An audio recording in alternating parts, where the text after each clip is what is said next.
এই যে মেয়েটাকে দেখতে পাচ্ছেন, সে নিজেকে একটা ছেলের হাত থেকে বাঁচানোর জন্য ইচ্ছা করেই অ্যাক্সিডেন্ট করে। আর ওই অ্যাক্সিডেন্টের পরে তো টানা 3 দিন 3 রাত তাকে ভয়ঙ্কর কষ্ট আর যন্ত্রণার মধ্যে দিয়ে যেতে হয়। এই ছেলেটাই তাকে নানানভাবে শারীরিক আর মানসিক কষ্ট দিতে শুরু করে, যেটা আসলে চোখে দেখার মতো নয়। তবে শেষ পর্যন্ত এই মেয়েটাই ছেলেটাকে এমন শিক্ষা দেয় যা সে কখনো কল্পনাও করতে পারেনি। তো গল্পের শুরুতেই আমরা ম্যালেরিক নামের একটা মেয়েকে দেখতে পাই। সে একটা নির্জন মরুভূমির মতো এলাকা দিয়ে গাড়ি চালিয়ে যাচ্ছিল। আসলে তার এঙ্গেজমেন্ট হয়ে গিয়েছে আর কিছুদিনের মধ্যে তার বিয়ে হওয়ার কথা, কিন্তু তার ফিয়ন্সের সাথে বেশ কিছুদিন ধরে তার অনেক মনোমালিন্য চলছিল। আর তার উপর এই বিয়েটা নিয়ে সে খুব একটা বেশি খুশিও নয়। তবুও যেহেতু এঙ্গেজমেন্ট হয়ে গিয়েছে আর পরিবারের সবাই রাজি, তাই বিয়ের প্রস্তুতির জন্য তাকে পাশের একটা শহরে যেতে হচ্ছে। সেখানে পৌঁছানোর পথে সে আবার একটা শর্টকাট রাস্তা দেখতে পায়। ঠিক তখনই পথে তার বোন এলা তাকে ভিডিও কল করে। এলা অক্সফোর্ড থেকে পড়াশোনা শেষ করেছে আর এখন ওখানে স্থায়ীভাবে থাকতে চাচ্ছে। এলা ম্যালেরিকে বলে যে আমি কিন্তু এখনও বিয়েতে আসার জন্য ফ্লাইটের টিকিটটা বুক করিনি, কারণ আগে তুমি ঠিক করে নাও তুমি কি এই বিয়েতে খুশি, আর এই বিয়েটাকে তুমি সত্যিই করবে, না হলে শুধু শুধু আমার ফ্লাইটের টাকাটাই নষ্ট হবে। তো ম্যালেরি তখন হালকা হাসি দিয়ে বলে যে আমি খুশি আছি আর বিয়েটা আমি করছি, তুমি শীঘ্রই চলে আসো।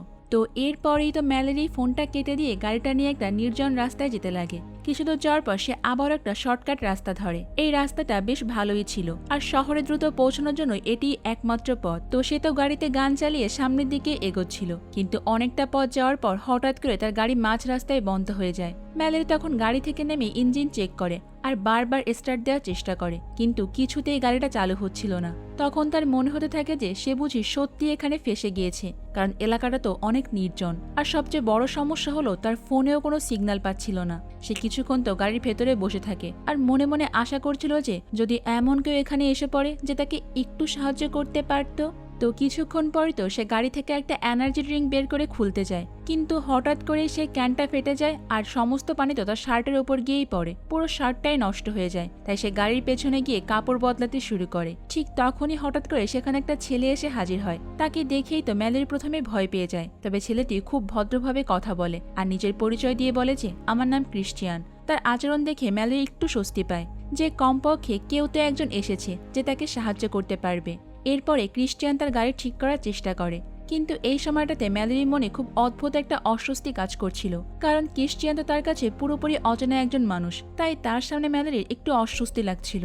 এদিকে কিছুক্ষণ চেষ্টা করার পর তো ক্রিশ্চিয়ান সত্যি গাড়িটা ঠিক করে ফেলে। ম্যালেরি তার সাহায্যের জন্য তো খুবই খুশি হয় আর তাকে ধন্যবাদ জানিয়ে কিছু টাকাও দিতে চায়, কিন্তু ক্রিশ্চিয়ান তখন টাকা নিতে অস্বীকার করে। সে শুধু বলে যে তুমি সাবধানে গাড়ি চালিও। এরপর তো ম্যালেরি আবারও গাড়ি চালিয়ে রওনা হয়, কিন্তু কিছু দূর যাওয়ার পর হঠাৎ করে তার মনে হয় যে ক্রিশ্চিয়ান তাকে এত সাহায্য করলো আর এখন সেইভাবে একা একা হেঁটে যাচ্ছে, এটা করা তার জন্য মোটেও ঠিক হবে না। তাই মানবিকতার খাতিরে ম্যালেরি সিদ্ধান্ত নেয় যে সে ক্রিশ্চিয়ানকে লিফট দেবে। সে তো গাড়ি থামিয়ে ক্রিশ্চিয়ানকে নিজের সঙ্গে নিয়ে নেয়। ক্রিশ্চিয়ান গাড়িতে উঠেই তো ম্যালেরির সঙ্গে অনেক গল্প করছিল। যদিও ক্রিশ্চিয়ান ম্যালেরির কাছে সম্পূর্ণ একজন অচেনা মানুষ, তাও ম্যালেরি তার সঙ্গে খুব সুন্দরভাবেই কথা বলে। আর ক্রিশ্চিয়ানও তার সঙ্গে এমনভাবে কথা বলছিল যে সে আসলেই অনেক ভদ্র একটা ছেলে। আর ক্রিশ্চিয়ানের এরকম ব্যবহার দেখে ম্যালেরি তো এবার নিজের ব্যক্তিগত কিছু কথা বলতে শুরু করে। সে বলে যে কয়েকদিনের মধ্যেই আমার বিয়ে হতে যাচ্ছে, ওই বিয়ের প্রস্তুতির জন্যই আমি শহরের দিকে যাচ্ছিলাম। ঠিক ওই সময় ক্রিশ্চিয়ান ম্যালেরির সঙ্গে আবার ফ্লার্ট করতে শুরু করে। ম্যালেরি অবশ্য প্রথমে এই বিষয়টাকে পুরোপুরি উপেক্ষা করে, কিন্তু ধীরে ধীরে তো ক্রিশ্চিয়ানের আচরণ অনেক অদ্ভুত হয়ে উঠতে শুরু করে। সে বলে যে নিয়তি আমাদের দুইজনকে একসঙ্গে মিলিয়েছে, হয়তো এইভাবে আমাদের দেখা হওয়ার কথা ছিল। এরপর তো আবার সে অনেক অশালীন কথাবার্তা বলতে শুরু করে। ম্যালেরি তখন ভালো করেই বুঝতে পারে যে এই ছেলেটা আসলে অতটাও ভদ্র নয় যতটা সে দেখানোর চেষ্টা করছে। আর ক্রিশ্চিয়ানের কথাবার্তাতে ম্যালেরি এবার নিজেকে অনেক অনিরাপদ বলেই মনে করতে থাকে। তাই সে গাড়ি থামিয়ে তাকে কঠিন গলায় বলে যে অনেক হয়েছে, এক্ষুনি তুমি এখান থেকে নেমে যাও। কিন্তু ক্রিশ্চিয়ানের উদ্দেশ্য তো অনেক আগেই খারাপ হয়ে গিয়েছিল, সে তো এত সহজে ছাড়ার লোক নয়। হঠাৎ করে সে একটা ছুরি বের করে আর ম্যালেরিকে ভয় দেখিয়ে বলে যে আমার কথা না শুনলে কিন্তু এর পরিণাম খুবই খারাপ হবে, তাই চুপচাপ গাড়ি চালাও আর চিৎকার করার একদম চেষ্টা করবে না। ম্যালেরি তো ভয়ে কাঁপতে কাঁপতে আবার গাড়ি চালাতে শুরু করে। কিছুক্ষণ পর সে জিজ্ঞাসা করে যে তুমি কেন আমার সঙ্গে এটা করছো? ক্রিশ্চিয়ান উত্তর দেয় যে যখন তোমার গাড়ি ঠিক হয়ে গিয়েছিল তখন তুমি চলে যেতে পারতে, তাহলে আমাকে লিফট দিলে কেন? এখন তো তুমি আমাকে খুব পছন্দ করতে শুরু করেছো, তাই না? সে আরো বলে যে চলো আমার সঙ্গে, কাছেই আমার একটা বাড়ি আছে, আজ রাতে আমরা দুজন সেখানে একসঙ্গে থাকবো। এই কথা শুনে তো ম্যালেরি ভীষণ রেগে যায়, কিন্তু ঠিক তখনই সে লক্ষ্য করে যে ক্রিশ্চিয়ান সিট বেল্ট বাঁধেনি আর সামনের রাস্তায় একটা বাঁকও দেখা যাচ্ছে। ম্যালেরি তখন হঠাৎ করে গাড়ির গতি বাড়িয়ে দেয় আর সে বাঁকে পৌঁছেই তো ইচ্ছা করে গাড়িটাকে খাদে ফেলে দেয়। কিছুক্ষণ পর দেখা যায় সেখানে বিশাল একটা অ্যাক্সিডেন্ট হয়ে গিয়েছে। ম্যালেরি গাড়ির ভেতর উল্টো হয়ে ঝুলছে, আর তার একটা পা তো সিটের মধ্যে ভয়ঙ্করভাবে আটকে গিয়েছে। সে একটুও নড়তে পারছে না। অন্যদিকে ক্রিশ্চিয়ান সিট বেল্ট না পরার কারণে গাড়ি থেকে ছিটকে বাইরে পড়ে অজ্ঞান হয়ে গিয়েছে।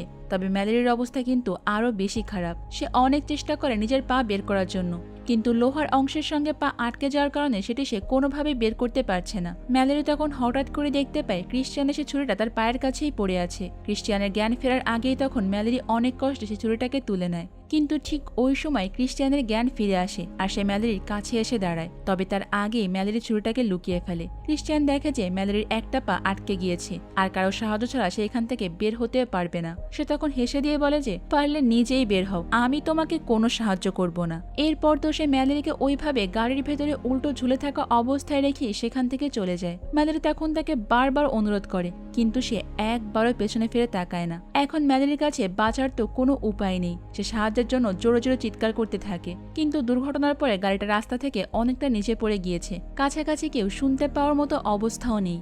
এদিকে আবার দেখা যায় গাড়ি থেকে একটু সামনে একটা নদী বয়ে গিয়েছে, আর নদীতে আবার বেশ স্রোতও আছে। এরই মধ্যে সেখানে রাতও নেমে আসে, কিন্তু এখন পর্যন্ত তো কোনো সাহায্য আসে না।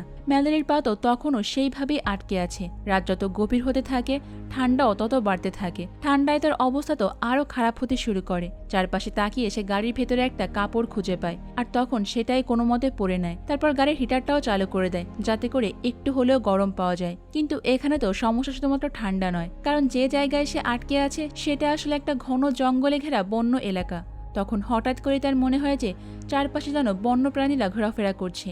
এটা বুঝতে পেরে তো সে দ্রুত গাড়ির হেডলাইটটা বন্ধ করে দেয় যাতে করে আলো দেখে কোনো প্রাণী আবার তার কাছে না আসে। এই উপায়টা কাজও করে। কোনোভাবে সে ওই রাতটা সেখানেই কাটিয়ে দেয়। তো পরের দিন সকালবেলা যখন তার ঘুম ভাঙে তখন আবার দেখা যায় চারপাশে কিছু প্রাণী ঘুরছে।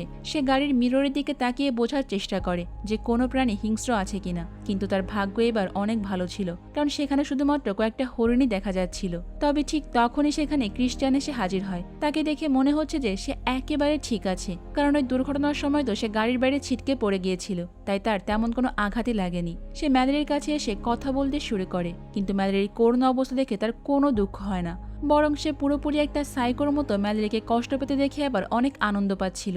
ম্যালেরি তখন তাকে অনেক করুণ সুরে অনুরোধ করে, প্লিজ অন্তত আমাকে একটু পানি আর কিছু খাওয়ার জিনিস তো দাও। কিন্তু ক্রিশ্চিয়ান তখন তাকে আরো বেশি উত্ত্যক্ত করতে তার সামনে বসেই খাওয়া দাওয়া শুরু করে। তারপর বলে যে তুমি যদি আমার কিছু প্রশ্নের উত্তর দাও তাহলেই আমি তোমাকে খাবার দেব। ম্যালেরি তখন ভীষণ ক্ষুধার্ত আর তৃষ্ণার্ত ছিল, তাই সে বাধ্য হয়ে রাজি হয়ে যায়। আর এরপর তো ক্রিশ্চিয়ান নির্লজ্জভাবে তাকে জিজ্ঞাসা করে যে তুমি প্রথম কবে কার সঙ্গে ইন্টিমেট হয়েছিলে, সে ঘটনাটা আমাকে বলো তো, আমার একটু শুনতে মন চাচ্ছে। ম্যালেরির তো প্রচন্ড রাগ হচ্ছিল, কিন্তু না চাইতেও তখন সে উত্তর দেয় যে আমার বয়স তখন 17 বছর ছিল। এরপর ক্রিশ্চিয়ান আবার বলে যে সেই সময়টা তুমি একটু কল্পনা করে দেখাও তো। ম্যালেরি তখন বাধ্য হয়ে সেটাও করে। আর এরপর সে তো আরও অনেক বাজে এমনকি অশ্লীল প্রশ্ন করে, যেগুলো আসলে আমি তোমাদেরকে বলতে পারছি না, কিন্তু বাধ্য হয়ে ম্যালেরি সেইগুলোরও উত্তর দেওয়া লাগে। তবে ওই উত্তরগুলো শুনে ক্রিশ্চিয়ান তখন হেসে ওঠে আর বলে যে তুমি কি সত্যি আমাকে বিশ্বাস করেছো?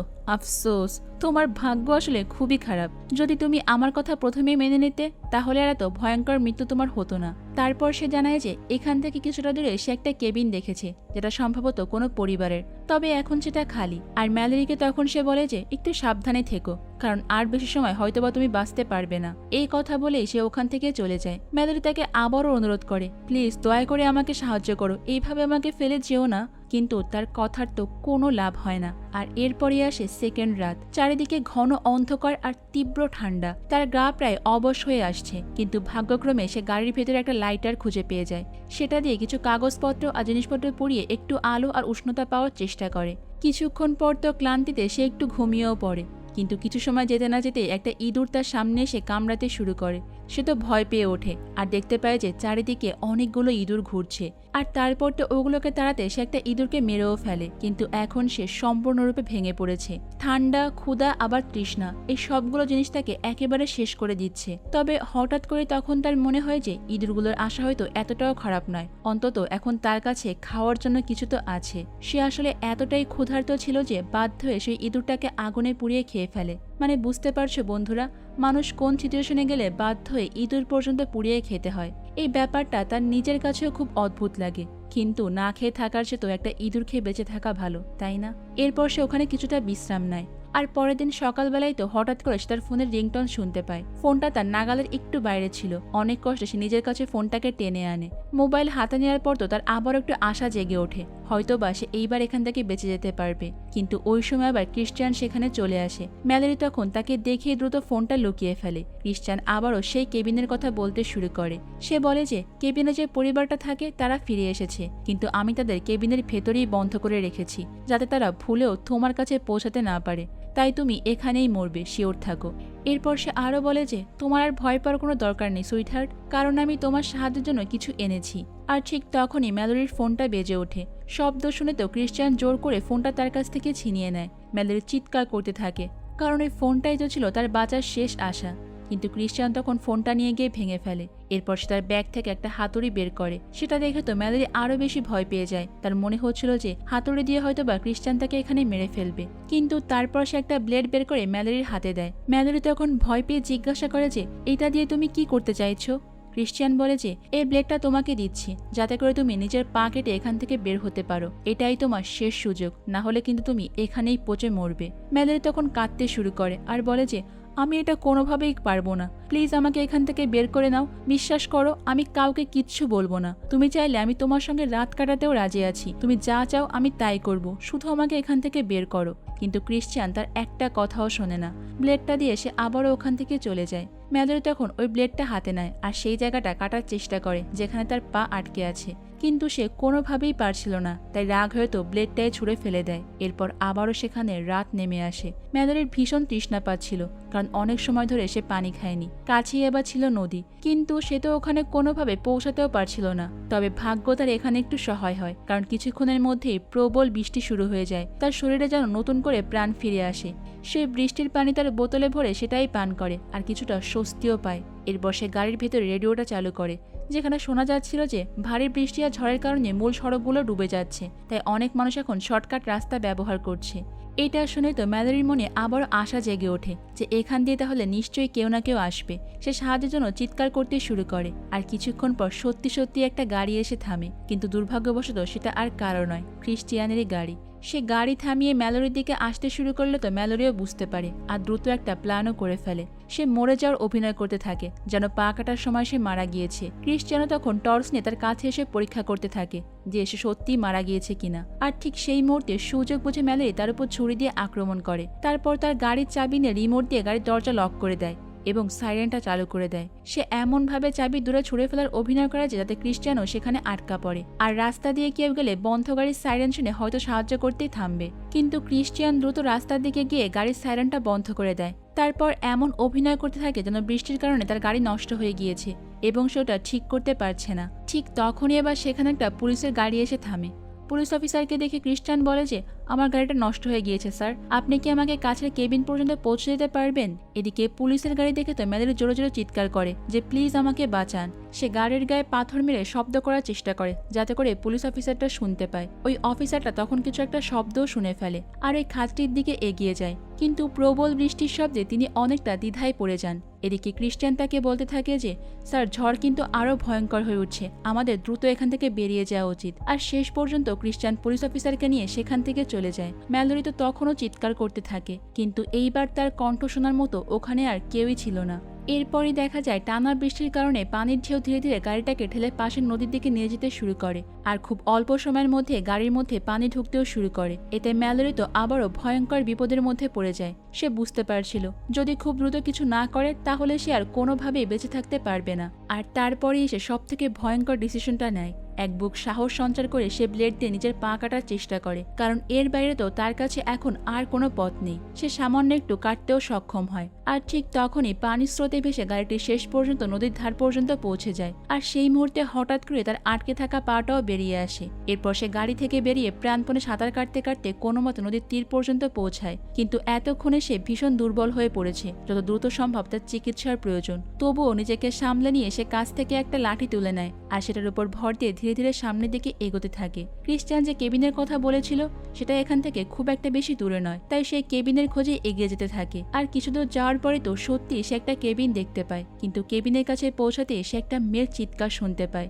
মেয়েটিও সাহায্যের জন্য চিৎকার করছিল। তখন ম্যালেরি বুঝতে পারে যে সম্ভবত সেই পরিবারকে ক্রিশ্চিয়ান বন্দি বানিয়ে রেখেছে। এরপর সে খুব সতর্কভাবে সামনের দিকে এগোতে থাকে, কিন্তু হঠাৎ করে তো তার হাতে থাকা লাঠিটা একটা ভাল্লুক ধরা ট্র্যাপে আটকে যায়। তবে ভাগ্য ভালো যে সে নিজে এতে আটকে পড়েনি। আর এরপর তো আস্তে আস্তে আবারও সামনের দিকে এগোয়। সে তো খুব ভালো করেই জানে এখন তার সর্বোচ্চ সতর্ক থাকা উচিত, কারণ ক্রিশ্চিয়ান তো নিশ্চয়ই এখানে কোথাও একটা আছে। কিছুক্ষণ পরে সে চুপি চুপি একটা ঘরের ভেতর গিয়ে উকি মারে আর দেখতে পায় যে একটা মেয়েকে বেঁধে রাখা হয়েছে। আর এই মেয়েটি আসলে সাহায্যের জন্য বারবার চিৎকার করছিল, কিন্তু এখনই তাকে মুক্ত করতে গেলে অনেক বড় বিপদ হতে পারে। তাই ম্যালোরি আরো সামনের দিকে এগিয়ে অন্য একটা ঘরে তাকায়। সেখানে দেখতে পায় যে ক্রিশ্চিয়ান ওই পুলিশ অফিসারটাকে নির্মমভাবে অত্যাচার করছে।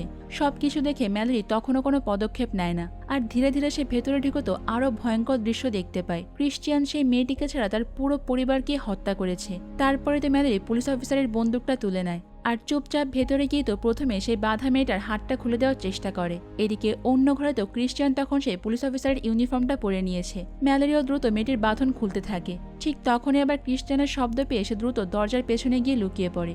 আর এরপর যখন ক্রিশ্চিয়ান ঘরে ঢোকে তখন ম্যালেরি তার দিকে বন্দুক তাক করে দাঁড়ায়। তবে হঠাৎ করে ক্রিশ্চিয়ান তার উপর ঝাঁপিয়ে পড়ে আর তাকে মেরে ফেলার চেষ্টা করে। এটা দেখে তো ওই মেয়েটি তখন ক্রিশ্চিয়ানকে আটকাতে থাকে। ম্যালেরি তখন ওই মেয়েটিকে দ্রুত পালিয়ে যেতে বলে আর নিজে ক্রিশ্চিয়ানের সঙ্গে লড়াই করে কোনো মতে তার হাত থেকে বেরিয়ে আসে। কিন্তু ক্রিশ্চিয়ান তো আসলে এত সহজে হার মানার মানুষ নয়। সে পুরো কেবিনের প্রতিটি ঘরে ম্যালেরিকে খুঁজতে শুরু করে। ম্যালেরি তখন একটা টেবিলের নিচেই লুকিয়ে পড়ে, কিন্তু শেষ পর্যন্ত ক্রিশ্চিয়ান তাকে খুঁজে পেয়ে যায় আর ধরেও ফেলে। ক্রিশ্চিয়ান তো আবারও তাকে মারার চেষ্টা করে, তবুও ম্যালেরি কোনোভাবে তাকে আঘাত করে তার হাত থেকে পালিয়ে যায়। কিন্তু ক্রিশ্চিয়ান আবারও উঠে দাঁড়ায় আর এবার বাইরে গিয়ে তাকে খুঁজতে শুরু করে। আর ঠিক তখনই ম্যালেরি সুযোগ বুঝে পেছন থেকে আক্রমণ করে বেলকনি থেকে তাকে নিচে ফেলে দেয়। আর নিচে পড়তেই তার পায়েকটা সেখানে থাকা বিয়ার ট্র্যাপে আটকে যায়। ভয়ঙ্কর যন্ত্রণাতে ক্রিশ্চিয়ান তখন চিৎকার করতে শুরু করে। এখন ক্রিশ্চিয়ানও ঠিক একই অবস্থায় পড়ে যায় যেমনটাই 3 দিন 3 রাত ম্যালেরি ছিল। এরপর ম্যালেরি তো ওই মেয়েটাকে নিয়ে নিচে নামে। সে ক্রিশ্চিয়ানের হাতে নিজের ছুরিটা দিয়ে বলে যে, তোমার কি কোনো সাহায্যের দরকার? তুমি যেমন আমাকে ব্লেড দিয়েছিলে, আমিও তোমাকে ছুরিটা ফিরিয়ে দিচ্ছি। এটা দিয়ে নিজের পা কেটে ফেলো, আর এটাই কিন্তু তোমার শেষ সুযোগ, না হলে তুমি বাঁচতে পারবে না। ক্রিশ্চিয়ান তখন তো যন্ত্রণায় ছটফট করতে থাকে। সে নিজের করা পাপের শাস্তি এখন এইভাবেই পাচ্ছে। ম্যালেরি তখন তাকে বলে যে, সম্ভবত তুমি ঠিকই বলেছিলে, পথে আমাদের দেখা হওয়া আর শেষ পর্যন্ত তোমার এইভাবে মারা যাওয়া হয়তো সবই ভাগ্যে এইভাবেই লেখা ছিল। আমার তো খুবই আফসোস হচ্ছে, তোমার ভাগ্যটা সত্যিই খারাপ। এই কথা বলেই তো ম্যালেরি তাকে সেখানে যন্ত্রণা ছটফট করতে রেখে দেয়। তারপর তো সেই মেয়েটিকে সঙ্গে করে নিয়ে সেখান থেকে দ্রুত বেরিয়ে আসে আর আমাদের গল্পটাও এখানে শেষ হয়ে যায়। আসলে ওই যে কথা আছে না, পরের জন্য কুয়া কাটলে সেই কুয়া নিজেই পড়তে হয়। তুমি যদি অন্য কারোর সঙ্গে অন্যায় করো তাহলে সৃষ্টিকর্তা তোমাকে তার শাস্তি এই জীবনে আবার পরকালে 2 জায়গাতেই দিয়ে দেবে। তাই সাবধান। তো আজকের এই গল্পটা তোমাদের কাছে কেমন লাগলো বন্ধুরা, সেটা কিন্তু আমাকে কমেন্ট করে অবশ্যই জানিও। দেখা হবে অন্য কোনো সুন্দর মুভির গল্প নিয়ে ভিন্ন কোনো সময়ে। ততক্ষণ পর্যন্ত তোমরা সবাই অনেক বেশি ভালো থাকবে এবং নিরাপদে থাকবে। আর অবশ্যই তো কুহেলিকার সঙ্গেই থাকবে, তাই না? আল্লাহ হাফেজ।